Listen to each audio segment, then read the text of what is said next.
I remember back in 2020, more or less, around early pandemic days, Nintendo was doing this spree of taking down YouTube videos that were just uploads of the music from their games.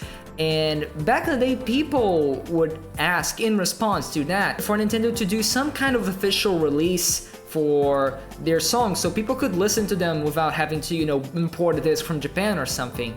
A lot of people, including me, suggested Nintendo could do a sort of Spotify type service included in Nintendo Switch Online where they would release purely music from Nintendo games so they can be streamed. And yeah, I was one of the people who suggested that. It sounded like a good idea. And wouldn't you know, Nintendo, after so many years, did exactly that. Now I should be happy. After all, I defended that idea, and of course, having some way of officially listening to Nintendo music is better than having no way at all. But this isn't 2020 anymore. I'm not the nerdy 14-year-old I used to be. I'm a slightly different nerdy 19-year-old. And back in my tweens, all I would listen to was video game music. And while I'm still a massive VGM fan and enjoy tons of video game music of all kinds, my views have changed slightly.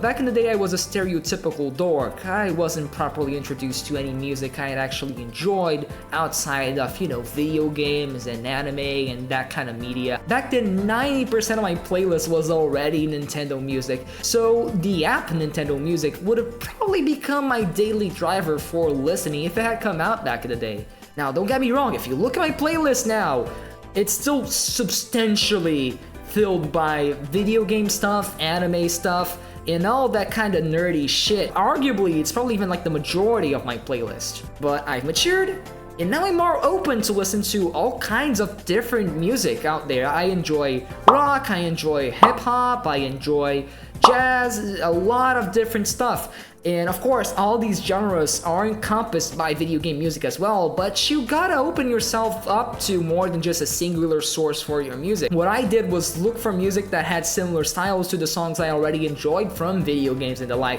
and now I have a fully developed music taste. I listen to all kinds of stuff in YouTube music. And I love that flexibility, because video game music is real music, and it deserves to be listened to alongside any other music from any other source. It doesn't have to be segmented. But here's the thing. People seem to be thinking that the Nintendo Music app validates that idea that video game music is real music. And I guess in a sense it sort of does. Again, it's better than nothing, so having an official release of Nintendo Music, I suppose, validates these songs as real music because now the company releases them officially, as opposed to not releasing them at all. But I'm personally really concerned about what this app says about video game music long term. But before we get into all that, I think first we need to talk a little about the app itself. It functions for the most part. I've had a few crashes here and there, but it is a pretty new app, so I suppose it's to be expected.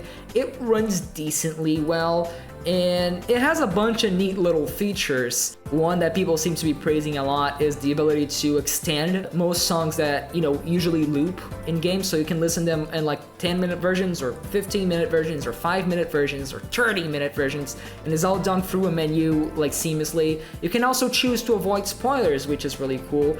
It has quite a few little cool things that are a little nice to have, I guess. And those things seem to be what most people are focusing on when they're reviewing the app or talking about it. Pretty much the consensus is that the app is pretty neat. It has a lot of neat features, but it needs quicker updating as far as the music catalog, because so far it's fairly barren and needs a lot more stuff so it can be, more complete as an app. And also people are complaining a lot about the lack of composer credits for each of the songs, so Nintendo decided to not include the name of whoever composed each song under each song's title or like anywhere at all in the app.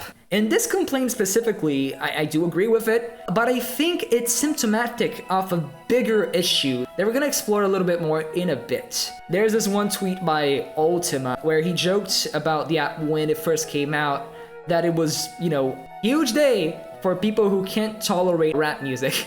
And of course, it's obviously a joke. It's supposed to be kind of a jab at all these huge nerds who only listen to video game music and think rap and stuff like that is, cringe or whatever, which is obviously not a very constructive way to think about music genres. But it does remind me of, again, myself and how I used to be back during like my tweens and stuff. It makes me think about how I could have never expanded my horizons if I didn't use YouTube Music or whatever else to find new songs I actually enjoyed. If I had stuck to purely video game music, if Nintendo Music had come out back when I was 12, 13, 14, maybe I wouldn't have found all these different songs and bands that I actually really enjoyed that are not from video games.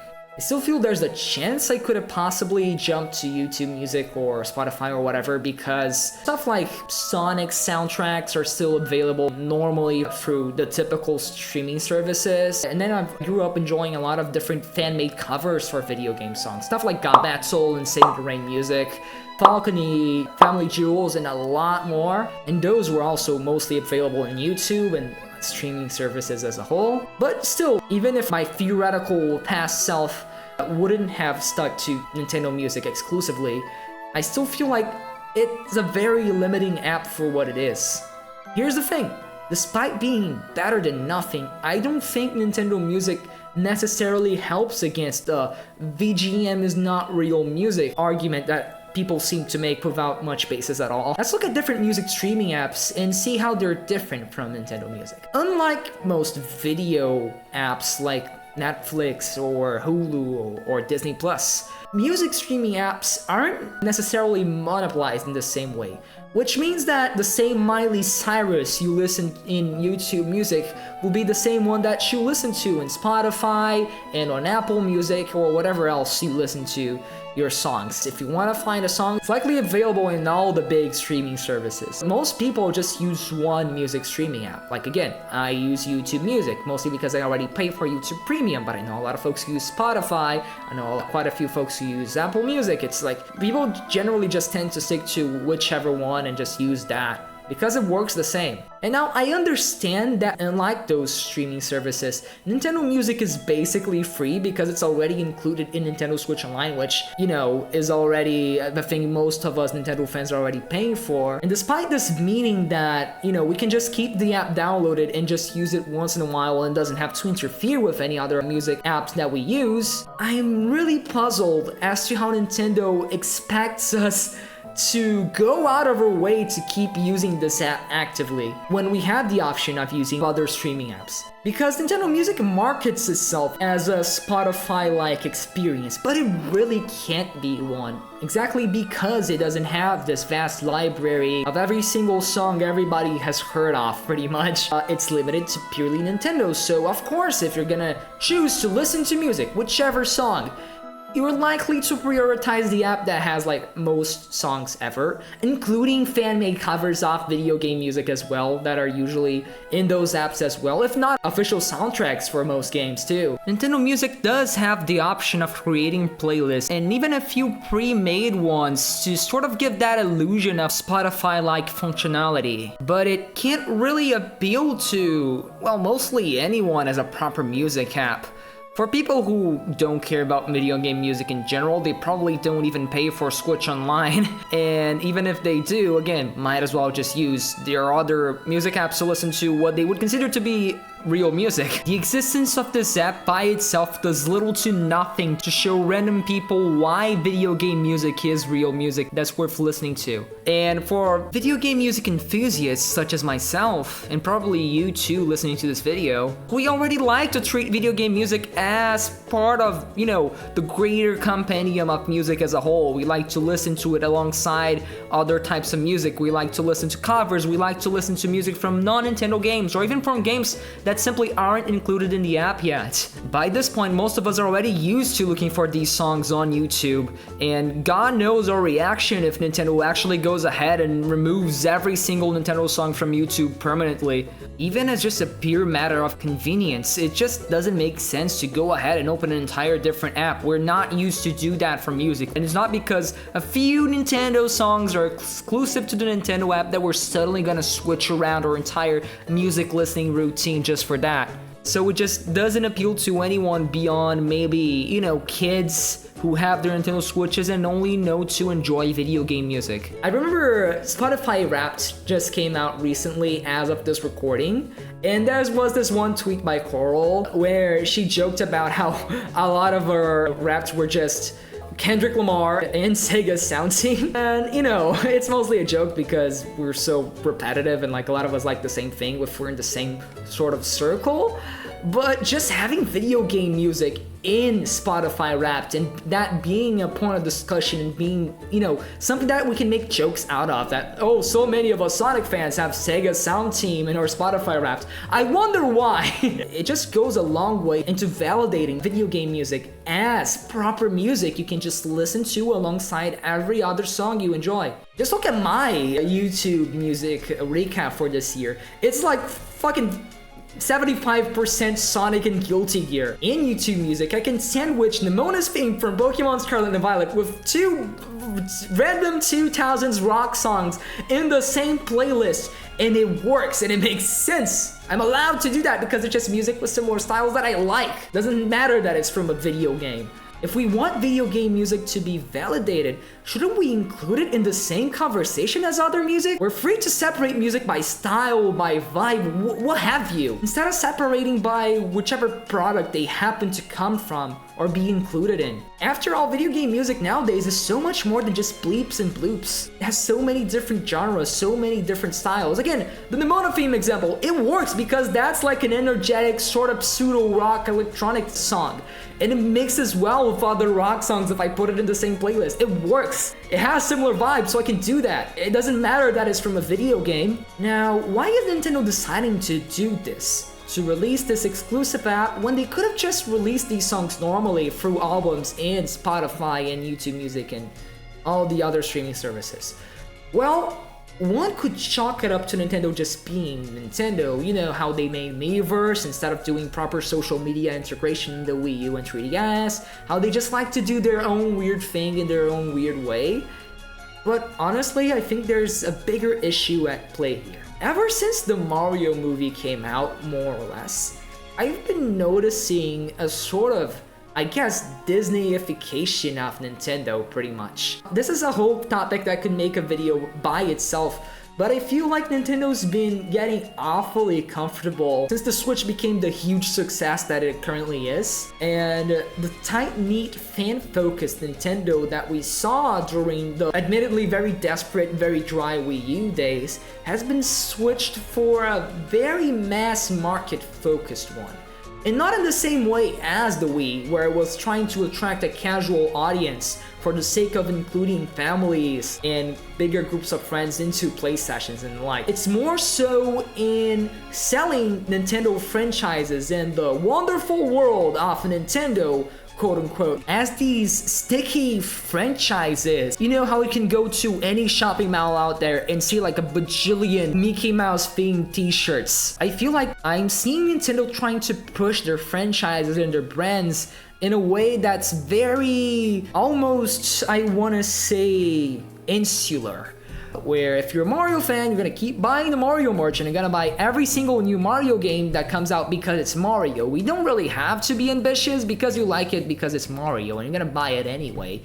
It's not that the games are suddenly bad, it's more so that there's been a noticeable lack of experimental or grandiose releases from Nintendo over the past few years. Just look at how Nintendo Directs are presented nowadays versus how they were in the past. Back then, even the corporate people at Nintendo, the CEOs, people like Satoru Iwata and Reggie, became characters in these admittedly very cheesy, kind of goofy skits that some people didn't like but gave a little bit more of a tangible personality for the company. The last time Nintendo truly felt groundbreaking, if you ask me, was the early Switch days when the console itself came out and it was so impressive, and we got Breath of the Wild, which, you know, was game-changing for the entire open open world genre. Mario Odyssey being kind of this open world return of Collectathon 3D Mario with gameplay that wouldn't really be possible in most previous generations of Nintendo consoles, just thanks to the level of complexity it required and the size of the world. Specifically talking about Mario, like I want to see Mario explore space again. I want to see Mario travel the world again.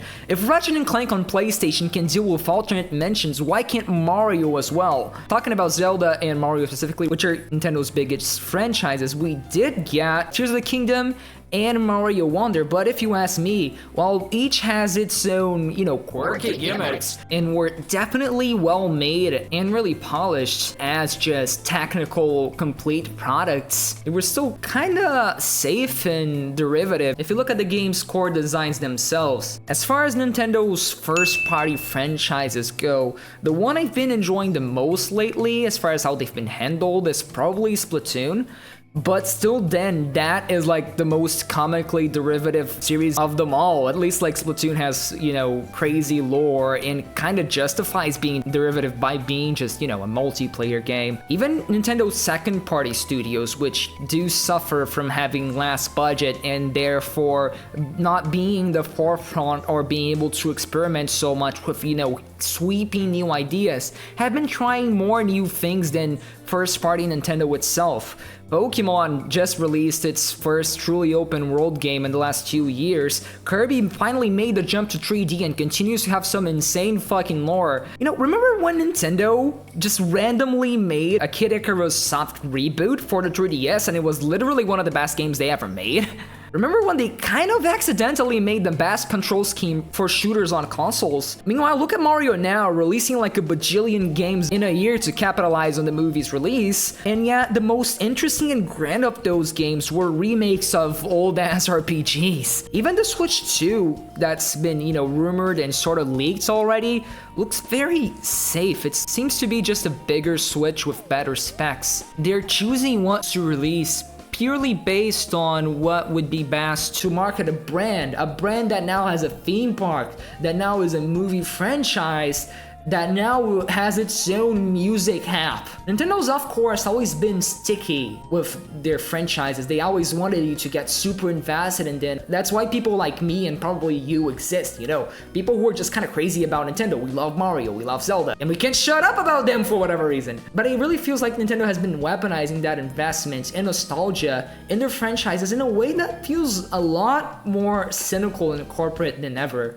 I mean, the Mario movie was really kind of just okay. It was a solid movie that was mostly just great for being a good adaptation of the video games, but it's a very basic script. It's not like the deepest movie out there. It was a fun time, but a lot of people really praised it when it came out. And what most people said that they really enjoyed about it was just seeing the Mario universe in the big screen in a pretty well animated fashion. And yeah, that is enjoyable, but that can't be the single draw for a franchise. Also, just seeing a lot more merch for Mario and stuff going around lately. That doesn't even begin to talk about the Zelda movie that's apparently coming out in the future. It's very insular. It doesn't feel like it's trying to attract anymore or incite anything beyond you like product, consume product. And that brings us back to Nintendo Music. Taking into account the strategy of Nintendo's, let's re-examine the app's features now. The lack of composer credits, in a way, could be argued that it keeps the integrity of the games and franchises in question. If we told you who composed the Mario song, suddenly it's not a Mario song anymore, it's a Koji Kondo song. So I guess in the mind of a corporate person trying to design this app, it already could be seen as sort of diminishing that magic. They would rather credit the in-universe Splatoon bands that, will get you more invested in said universe and therefore buy more product related to the brand. In that case, I do think it's kind of neat that they separated by those fictional bands, but not over separating it by actual composers who actually made the songs. And to help with that magic, they also decided to include in-game screenshots for most songs included in the app. So instead of just doing like an album cover for each game that's, just the game cover or whatever, they include like screenshots for each song that kind of represent whichever point in the game the songs play at. And if you ask me, yeah, of course, it's kind of a neat little thing to have. It makes the presentation a little bit better, I guess, but it's also kind of unintuitive when you want to release as much music as possible. Again, people have been complaining about this app not having enough content, and if Nintendo's gonna waste their time just going through each game and getting screenshots for each song, it feels honestly so unnecessary. We're here for the music, but if you think again from this Disneyification perspective, if you think about this magic of Nintendo perspective, they want you to keep associating these songs with their respective points in the game, so you remember, oh, this is the song from Pokemon Scarlet and Violet when you jump onto the legendary Pokemon and hop onto the Area Zero or whatever. They also have these specialized playlists themed around certain moments in each game that combine like lots of different game soundtracks into these different themes. And a lot of them just feel so game mechanic centric instead of vibe centric. Like there's one playlist for just first levels, or I think it's called Adventurous Beginning, and you have like Hyrule Field alongside the first level theme for a Mario game. And while yeah, those both signify the beginning of the respective games, they don't sound anything alike. They don't make me feel in any way the same emotions. So it's purely based around the game mechanics. It's purely based around where these songs play in the games they come from. And that doesn't really describe the songs themselves. It's not about the song, it's about the game. They also have these character themed playlists that, if you ask me, have a lot of huge missed potential. Because like they have the, you guys know I love the characters from Pokemon Scarlet and Violet, and like they have the characters from that. And I clicked onto that like real quick, like okay, what would Arven listen to? But instead of having like these songs that maybe could be associated with the characters based again on vibe or maybe what they would like to listen to, we just have very basic, oh, you click on Arven's playlist. It's Arven's theme, the theme that plays when Arven appears, the theme that plays when Arven battles with you, just all the songs associated with the character within the respective game. You know how limiting that is? You know, it would be so fun to see different music from different games that fit the character's vibe. I know that would maybe require people who are making the app to understand each character and to really think about that and be creative, but who cares? That would be so cool, right? I could do that. Instead, we just get more promotion for the character. Oh, the song plays when Penny is on screen, so therefore this is a Penny song. This says nothing about her. This says nothing about anything. It would have been so cool to have these more vibe-centric associated playlists for the characters. It'd be cool to know what characters we'll listen to, even in general, if we had this on like Spotify or whatever. Now, if we look at Sonic, Shadow is confirmed to be a Swiftie. Why can't Mario enjoy Lady Gaga or something? Nintendo really doesn't want to divorce their music from the games they come from, as we see in this app. This app is purely just marketing for their franchises, with a few pluses for longtime fans so they can say they care. Yeah, we included music from Brain Age or whatever. You're happy now, old-time fans? You're satisfied now? It feels like ticking a checkbox. Even though it 100% sells itself as a Spotify, like, it has such a weird dichotomy between the way the app is designed and what it actually presents as far as the selection of music. You know, you look at maybe, let's say, the Fire Emblem franchise.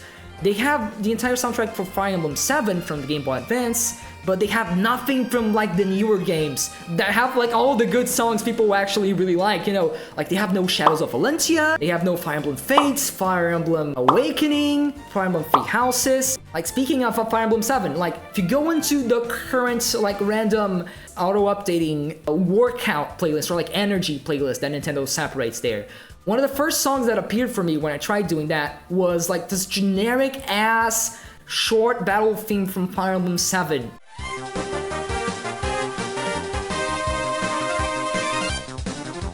Like, this is not gonna get me pumped up, I'm sorry. Like, and you have that song when you had the option of this.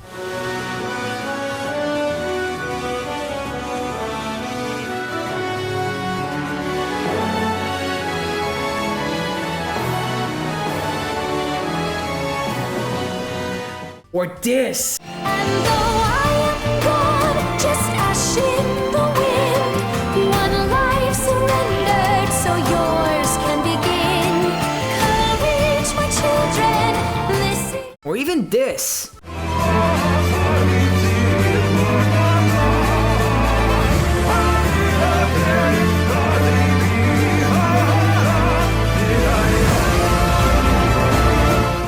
Hey, Just for the sake of comparison, let's do a little experiment here. I have YouTube Music open, and let's check My Energy Super Mix and click on the first video game related thing that pops up and compare it to the Fire Emblem song.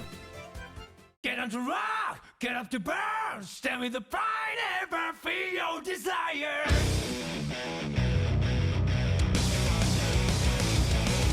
Yeah! Now, I don't really want to devalue old video game music or chiptune or all that kind of stuff. A lot of amazing compositions were made for these older games with more limited hardware. But we also have to acknowledge where video game music's reputation even comes from. Chiptune is great, but most composers in the 80s, 90s, or even like 2000s with the portable consoles were working against the hardware they were offered, not with it. Not to mention, a lot of video game music is meant to be incidental. You know, again, the Fire Emblem theme, the battle theme, like, that's supposed to play for a few seconds. It's not something you would listen to outside the game, and I don't think it was composed with the idea of being listened to outside the game. I don't think many people are going, oh yeah, that's my shit, when listening to the original Starman theme from Super Mario Bros. For the NES. And that's where fan covers and visual arrangements come in. You know, those are usually better quality anyway, and that's why being on YouTube Music, I'm gonna still keep listening to that over the official stuff they had in the Nintendo Music app that's, you know, all segregated in its own little app. Now, when I say the composers were working against the original hardware, that isn't to say that there wasn't some insane audio engineering going on back then. If you want to listen to some great use of old video game sound chips, listen to the Clock soundtrack for the Super Nintendo. That's genuinely kind of crazy to listen to. But still, I feel like most of us would rather just listen to actual high quality samples or recorded music over crusty ass MIDI for old video games. And I imagine most composers would also prefer to work with said higher quality samples or actual instruments. Just look at the Fire Emblem theme I mentioned earlier. Like, if you really want to listen to that song whose YouTube upload has only a length of 40 seconds, would you rather listen to this? Or this?